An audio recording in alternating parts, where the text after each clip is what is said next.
All right, everybody. I'm not sure if you can see this big, like, wad of dust that's, like, out of the bottom of this thing. We have found the gremlin. We have identified that little dude, captured him, and put him back in the box. The genie is back in the bottle. What it was is, I was looking through the manual, and it says that this little jujube can tell exactly how warm it is on the inside. And this lower number and the upper number, this is the inverter, or for the solar, that's for the inverter. And they were both in the high 90s, which is not good for electronics to be that high. That's like the breaking temperature. We caught it just before the magic smoke is really what it came down to. The other day I was messing with the vacuum, the filter took a crap on it, and it went all smoky in here, or dusty and all that. I never even realized that these were running. It was just a one-day event, so I didn't put it like, I didn't make the connection is what I'm trying to get at. But it was roughly a week ago when it happened, and these have been running, or this one has been running poor for about a week. This one run like one time, it just messed up is what I'm trying to get at.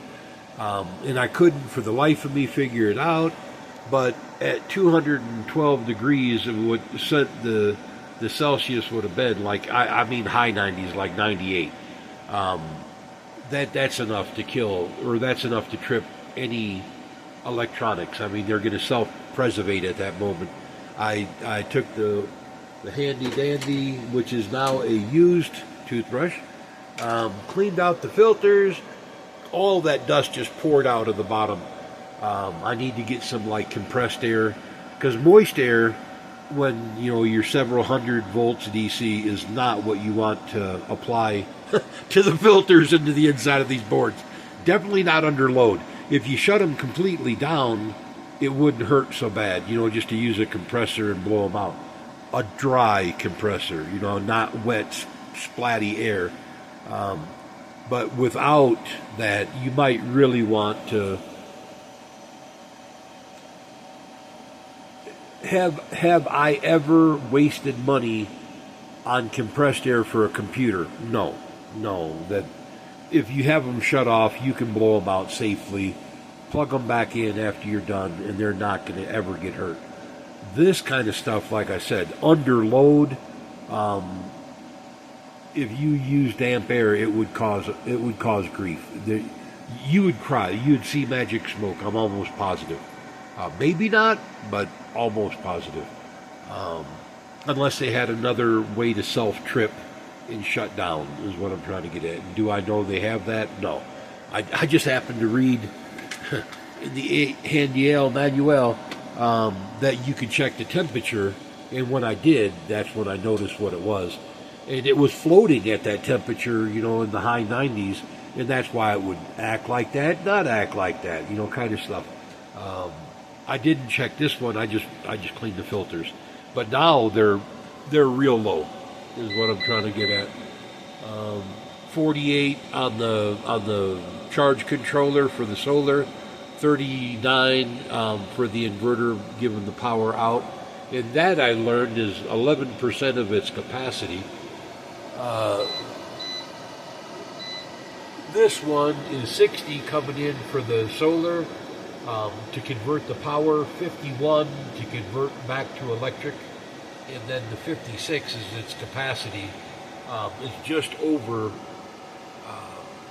what it can run safely or whatever.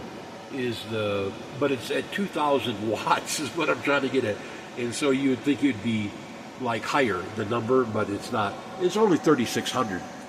You'd think it would be a little bit higher than 56, like 60 is what I'm trying to get at. Even high 58 or whatever.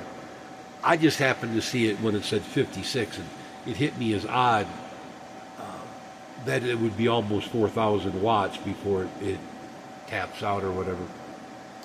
But being a 3,600 watt nameplate that's almost like the equivalent of 4,200, and they make them that big.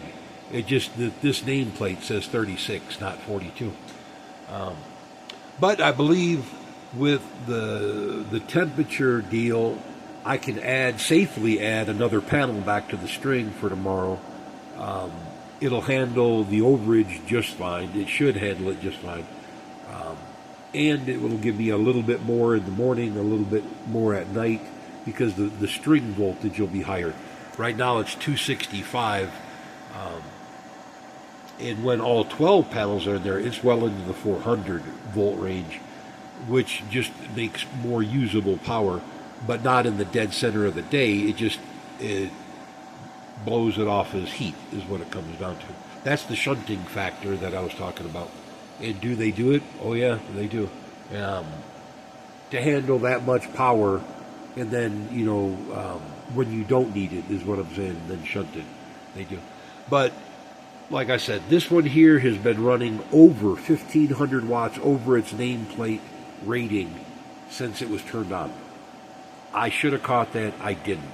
I didn't catch it until it started overheating because of the dust.